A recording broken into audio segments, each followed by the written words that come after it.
Sahabat YKB yang dikasihi Tuhan, senang dapat menjumpai saudara dalam acara Wasiat Kekal berupa renungan firman Tuhan yang memandu kehidupan kita.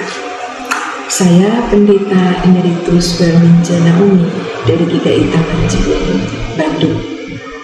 Renungan kita hari ini 15 November 2025 berjudul Kemuliaan Tuhan, didasarkan pada Yeskiel pasal 10 ayat 1 sampai 19. Sebelum membacanya, mari kita berdoa.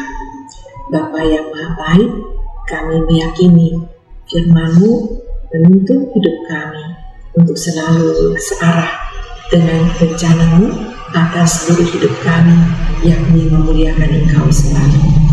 Amin.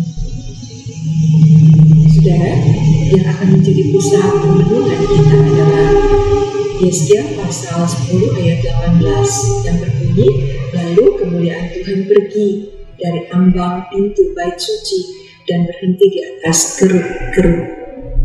Saudara, kita memahami bahwa bait suci adalah tempat di mana Tuhan berada.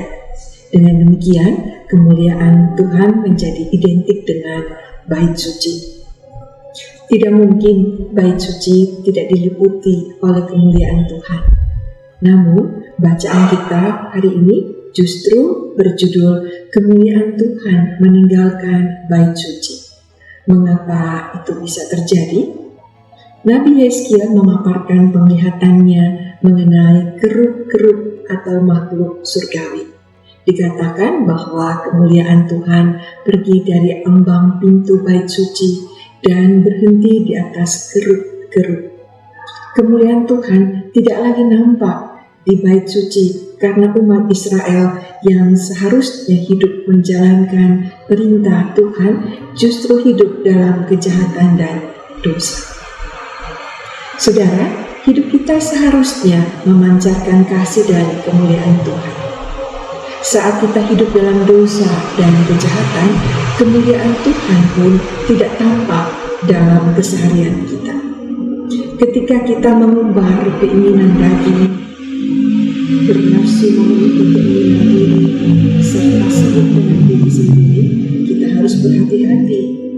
Jangan-jangan kemuliaan Tuhan telah menjauh dari hidup kita.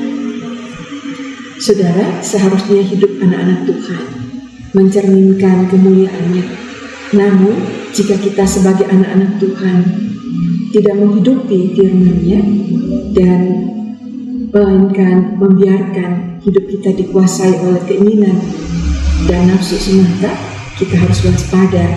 Jangan-jangan kemuliaan Tuhan sudah tidak lagi dijumpai di dalam hidup kita. Mari kita memeriksa hidup kita. Kita berdoa. Tuhan, kami bersyukur Tuhan senantiasa menganugerahkan kami kekuatan dan kemampuan untuk senantiasa memuliakan Tuhan dimanapun Tuhan tempatkan kami. Di dalam nama Yesus Kristus kami berdoa. Amin.